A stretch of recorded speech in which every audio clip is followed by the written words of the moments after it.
my next question, because your colleague Jeff Merkley basically said he's prepared to try to shut down the government over some of these sledgehammer actions that he's seeing by Elon Musk. Are you prepared to shut down the government, to join Democratic colleagues who want to stand in the way of keeping the government open? Well, you have to look at what the Trump administration is doing right now. They are simply trying to. They are simply trying to. They are simply trying to dismantle the government. So yes, look, if we have to take steps to be able to hold them accountable, use the leverage that we have to force it, I cannot support efforts that will continue this lawlessness that we're seeing when it comes to this administration's actions. And for us to be able to support government funding in that way, only for them to turn it around to dismantle the government, that is not something that should be allowed. So just to be clear, Senator, you are open to voting yes to shut down the government, to make this point. This is on them. This is about whether or not they can get the votes. They are the majority. And if they cannot govern, then that's for the American people to see. But I've worked in government. I've worked through multiple government shutdowns. I would be the last person to want to get to that stage. But we are at a point where we are basically on the cusp of a constitutional crisis, seeing this administration taking steps that are so clearly illegal. And until we see a change in that behavior, we should not allow and condone that, nor should we assist in that. What's up, y'all? Gerald here, creator of Gospel Chops and your host for this YouTube channel, back with another video. Now, y'all, just 3 weeks into Donald Trump's presidency, Donald Trump 2.0, as some like to call it, the Democrats are running scared. But they not only are running scared, they are running to their safe haven. Yes, that last resort that they always run to. If you follow politics for some time, you've seen this before. It's straight out of the Democrat playbook. When all else fails, run to the courts. That's why they appoint the left-wing lunatic judges when they're in office, because they know they can always use the courts as a last resort if things don't go their way legislatively. They get a Republican president in there that's trying to enact things that they don't like. They can always run to the courts and get so happy and find a little judge somewhere in a little district that's willing to step outside of his district and put a restraining order on the entire executive branch. Well, y'all, you know anything about the equal branches of government, you know that ain't how this government was built to work. That's not how it was designed. So here we have a few judges who are putting in rulings that are trying to stifle Donald Trump and the new administration just 3 weeks in, y'all. You wonder why? As they try to say it's a constitutional crisis. Well, it wasn't a constitutional crisis a month ago. Wasn't a constitutional crisis 2 months ago. No, it wasn't until January 20th when a man named Donald Trump took the oath of office that things went left. And the left wing can't handle it. But see, that's what we elected Donald Trump to do, be a bull in a china shop. Go in there. Go into that swamp. Drain it. Go into those departments. Audit. Tear everything down that is un-American. And he seems to be doing just that. Promises made, promises kept. Well, the left wing don't like it too much, and they have found out just 3 weeks into the presidency that they are all out of bullets. Yeah, they're shooting blanks, and they have ran back to that safe refuge called the courts. And it seems that the courts and these radical judges that they have appointed to those benches are happy to oblige. And they're wielding power that the Constitution has not afforded them. But when it comes to the tools in your toolbox, there aren't a lot of them. One of them is to try to stop the government funding, to try to do maybe even default on the debt, as I said, or at least force that if the Republicans don't change course. Is that the strategy? Let me just put it pointedly. The strategy is to do whatever we can to stop Donald Trump from hurting Americans, from making us less safe, less secure, and from raising our costs. We will look at every single tool in our toolbox, as we've done this last week, to make sure that we stop him from hurting people. At the end of the day, Donald Trump has promised America, I will bring down your costs and I'll make you safer. He clearly is doing the opposite. In addition to that, he's opening the floodgates for corruption in our system, from getting rid of inspector generals who have a track record under Democrat and Republican presidents of saving Americans billions of dollars from waste, fraud, and abuse, to letting Elon Musk, one of our biggest government contractors, one of our biggest military contractors, have access to America's most personal information, from your grandparents' medical information all the way down to people's social security information and other things. This is an astonishing allowance of corruption and abuse and violations of people's privacy and other most sacrosanct values. We are in a crisis right now, and Democrats will use every tool possible to protect Americans, to drive down costs, to make us safer. These are the very opposite that Donald Trump is doing to Americans right now. Y'all, it's so ironic when we see Democrats come out here and try to make these fake, phony proclamations as if they are somehow protecting the consumers, protecting the taxpayers, protecting your information. Y'all, if you've been paying attention to the news and following the news cycle over the last few years, you know everything has been hacked. From your medical records to your cell phone companies, everything has been hacked. From governmental entities, it's all been hacked. It's all been leaked. It is all out there. You have no privacy anymore because politicians like these weak Democrats have left no safeguards. No, as a matter of fact, they sold you out. How about that? How about they let somebody in by not putting up a gate or a wall, as it were?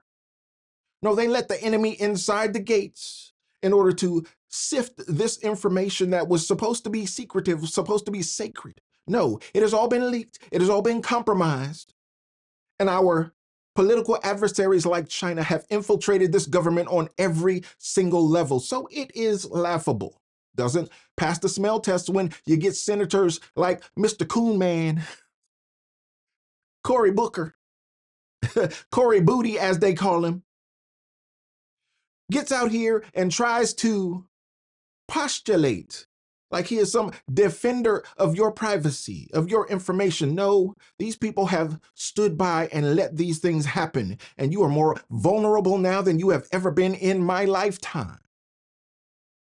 So don't you sit here and pretend like Elon Musk is some kind of threat because he might see your social security number. No, Verizon leaked your social security number.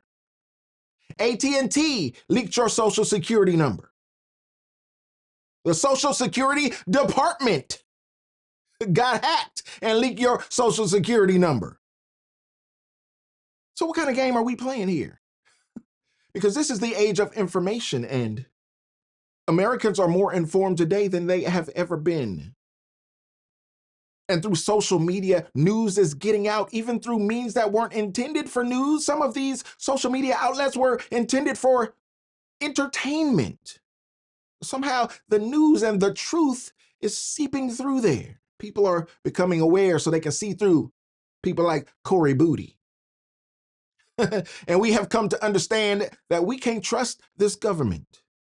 So let Elon Musk have his way, because we elected Donald Trump. And if Donald Trump trusts him, well, we trust Trump until we have reason not to.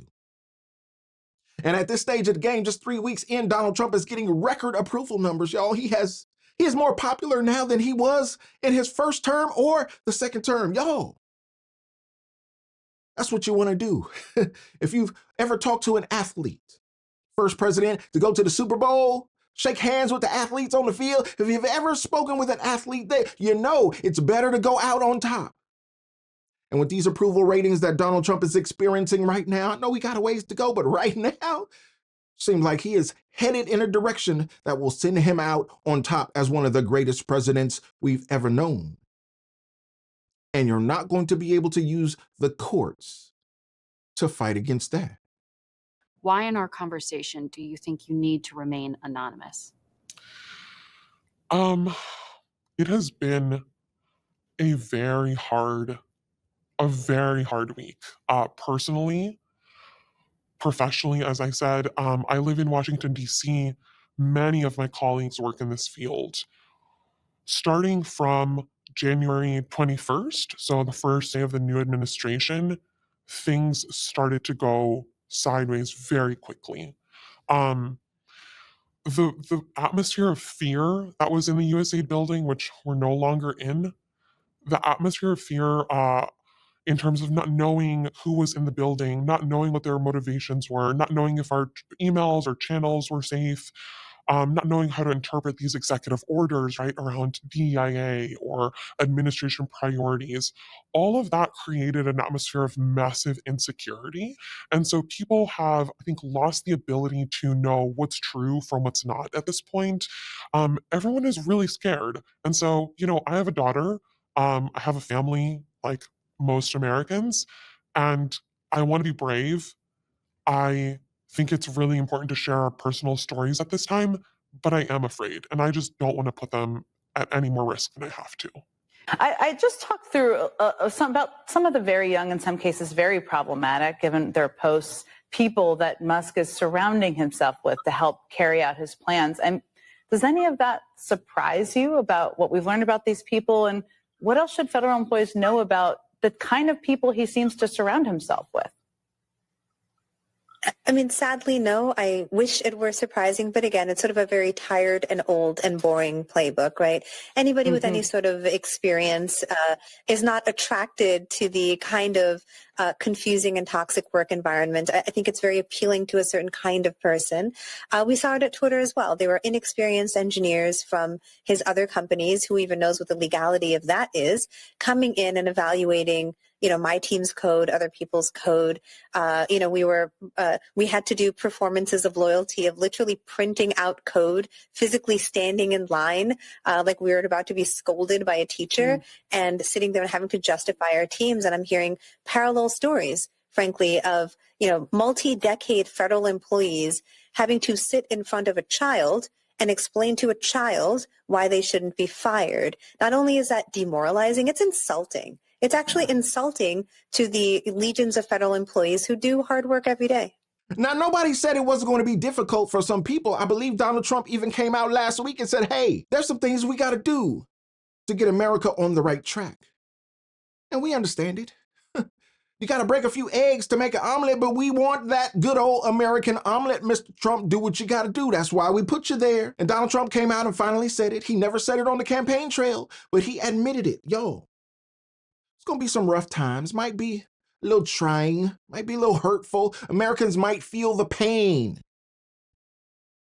But it ain't like we ain't been feeling the pain under the other administration. Y'all, this administration that has siphoned off money seemingly from every department. And we're going to find out more about it when Elon and Doge gets to work. But it seems like, and Elon has hinted about this on the X platform, it looks like, y'all, they were dipping into every governmental organization and redirecting money that was appropriated by Congress for a certain purpose. They were taking that money and redirecting it to illegal aliens in this country, such that Elon reported today that just last week, $59 million was sent to New York City luxury hotels to pay for illegal aliens' stay. That's right. They staying in 5-star accommodations in New York City. Y'all, they living it up on your dime. How does FEMA money get redirected to hotels in New York City while Donald Trump is the sitting president? Y'all, this just happened last week. Donald Trump was the president last week. You know what that means? That means you still got operatives in the deep state that are doing anything they can do. I wonder who got kickbacks from that $59 million. Ooh, that's a lot of money you can spread around. That's a lot of money that can boomerang. You can send it out and then that thing boomerangs right back to some people in DC. Greases a few palms, makes a few people feel good. Because they understand it might be the last hurrah.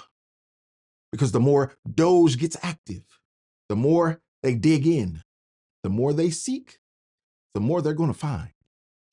I understand that it's on the one hand, Washington bureaucrats, deep state, whatever it is that you call it. But on the other hand, the notion of him really accessing personal data, a lot of information, and doing we don't know what with it, That doesn't give you concern? No, it doesn't, because he's not going to do anything nefarious with this information. It's almost as if you're doing an accounting, a forensics accounting of a company. You need to have access of everything in order to say we should make cuts here, or this is ineffective or inefficient. He's doing what the president has mandated for him to do, in part what the American people expected Donald Trump to do. And as it pertains to Democrats, Democrats have had every opportunity to come to the table to offer a solution to cutting government spending. Once upon a time, they actually believed in that. Instead, all I have heard is whining, complaining about what Trump is doing, what Elon Musk is doing. The American people every single month, Dana, has to balance their budgets. They have to see how much money they can afford to pay for certain things and how much they have to cut back. Why shouldn't the federal government do the same? You would think that my Democratic friends would agree with that. And I have seen the exact opposite. Quickly, by saying he's not going to do anything nefarious with it, you're putting a lot of faith in somebody whose stated aim is to move fast and break things. And when you move fast and break things in government, can have a real impact on people's lives. So I think just asking the American people to trust that Elon Musk isn't going to do anything they wouldn't be comfortable with their personal data that's a tough sell to the American Democrats people. had 4 years under the Biden-Harris administration to bring up all of these things they're now complaining about: cost of living, housing, et cetera. They said absolutely nothing. That's not when true, eggs, and gas, et cetera, was going up 20 to 50%. Kate, they said nothing to the Biden administration. Ken Burchett from Tennessee. He sits on the Oversight, Foreign Affairs, and Transportation Committees. Congressman, thanks so much for your time on this Saturday. We appreciate it. Thank you, ma'am. Listen, there are concerns from some Americans over Elon Musk's methods in going through these agencies, accessing what is very vulnerable data. Why are you confident this is secure? I'm confident it's secure just because of the caliber of the people that they have doing it. It's odd to me that the Democrats are sniping at these young folks, and they're 19, 20, 21, 2-year-old folks, but you've got seniors in both parties who are inept of any cognitive skills almost, and are incapable of governing. And we've seen that in the past, and they've embarrassed us in the national press. We've had them fall down. We've had them stumble and verbally and in press conferences. And so I have total confidence in this group. I think that the gripes you're not seeing it from the old school Democrats. It's the young liberal Marxist types that don't approve of $2 million. They approve of $2 million in sex change for folks in Guatemala, or $6 million for tourism being spent in Egypt, or LGBTQ comic books being given to kids in other nations. Those are the things that America is disgusted about. We've had this Hurricane Helene just ripped through our country, and the poor people in Upper East Tennessee and North Carolina basically were living in tents and didn't have electricity or water till President Trump came in, and we'd already allocated $100 million for that. Where's that money going? I think America is just fed up, ma'am, and they're tired of the overtaxing and over-governmenting, and they're seeing the results. I hear you. I just want to say, first of all, welcome to the CNN family. Thank you. I also want to tell people who might not know that you just came from within. Yes. You worked in the Department of Justice for several years, so you are coming with fresh information about being inside one of these agencies that is very much on the chopping block. Yeah, absolutely. And look, I have to agree that, okay, fine. You want to make cuts? Make cuts. There are significant conflicts of interest when it comes to Elon Musk, and that is the problem. He owns several businesses where personal data and personal information could benefit his financial interests. And the sources that I've been talking to within the FBI are actually terrified that he is trying to put people within the FBI in order to advance his financial interests. One example of that is he wants the FBI to start using Starlink. So how frightening is that? The fact that he is putting people with Starlink is his own internet company. Which is his own internet company. He wants FBI to start using Starlink to start tracking people. Now, that is terrifying to me, that he's not acting, as Scott likes to say, on behalf of the president. He is acting on behalf of himself. And I think people should be very scared about that. You're terrified that the FBI might have the internet? I mean, I'm terrified that Elon Musk is putting people in federal agencies to figure out business opportunities for him. I think and it's that's true, This Scott. is the richest man in the world. This man, that's concerning. and he's like sleeping on whatever on the floor of a That's his government office MO. building That's what 7 he days does a when he week breaks in order to help this government. The spending is interesting. We're not going to balance the budget based on these spending cuts, although some of this stuff is patently, objectively ridiculous. And when I see Democrats rushing out to defend some of the things that, that he's cutting, I mean, it makes the Democratic Party sink to very low levels.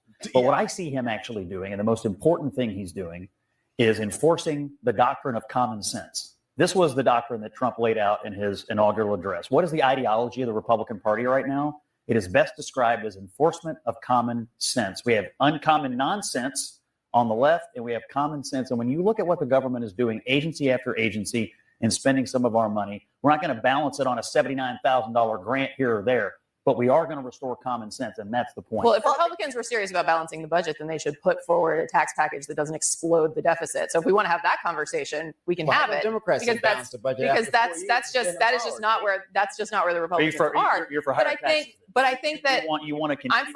I'm for a tax code that doesn't explode the deficit and actually benefits working people and business, and not just the richest people. Like, by the way, let the Trump tax cuts Elon expire?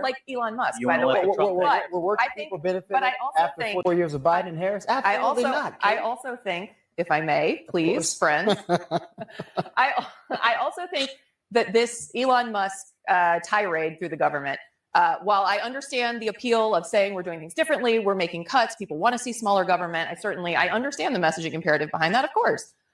I do think it is ultimately going to blow back. I think you cannot send somebody who, for all of his private sector brilliance, knows nothing about how government works in to take a machete to programs that protect people, that provide, SNAP benefits, that protect them from overreach by credit card companies in the CFPB. I will just say one.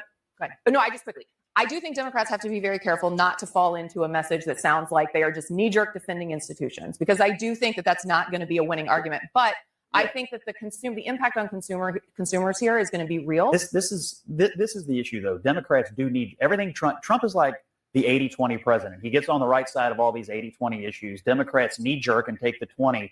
And then what happens? Today, CBS News poll this morning, Donald Trump sitting at a 53% approval rating, the highest he's ever recorded in that survey. Why?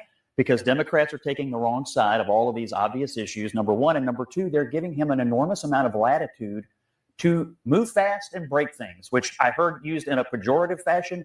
But when you're talking about the government, that's what people want. Well, and Democrats, Trump to do. Democrats continue to say we have all these amazing, brilliant people in government that's going to make everything run effectively and efficiently. And for the average person, they're saying, well, hell, we've been looking at these same people running this stuff for years and years, and everything fails. Everything is in disarray. So disrupt it, shake things up, and let's see if we can have some. Everybody. Elon Musk is saying, no, we're going to use AI tools and we're going to get down to business. We're going to dig in.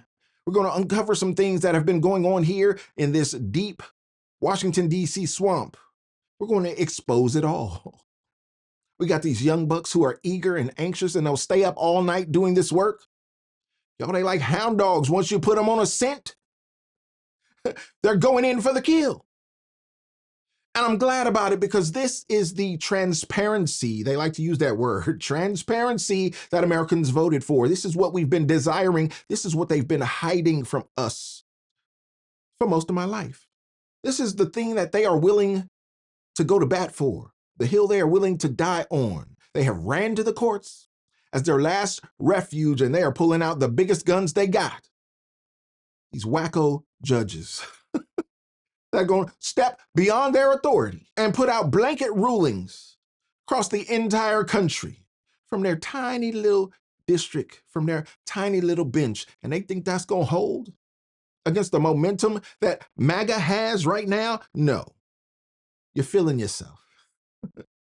Your ego is bigger than your britches. But that's okay. Sometimes people have to learn the hard way, and it looks like Democrats are positioning themselves to learn the hard way, whether they shut down the government, whether they put out these blanket rulings from the bench. It will all fall down under the weight of Doge and under the weight of sunlight that they are exposing to all these dastardly deeds. We saw one of the congressmen the other day said he's going to impeach Donald Trump for dastardly deeds. I don't believe that's in the Constitution, sir, ma'am. But you go ahead. You tried it. Bless your heart. Y'all let me know what you think about this and this level of foolishness, because it's only going to escalate. We just 3 weeks in, y'all. It's going to get crazy. Shut down the government or not. Doesn't matter. Keep exposing the truth. Keep waking up America and give this country back to the people where the founders intended it to be. Let me know in the comments. I'd love to know your thoughts on this, and don't forget to like the video. Subscribe to the channel and share the video so we can get more people involved in the conversation, y'all. And like I always say, always remember and never forget, without the gospel, it's just chops. Until next time, peace.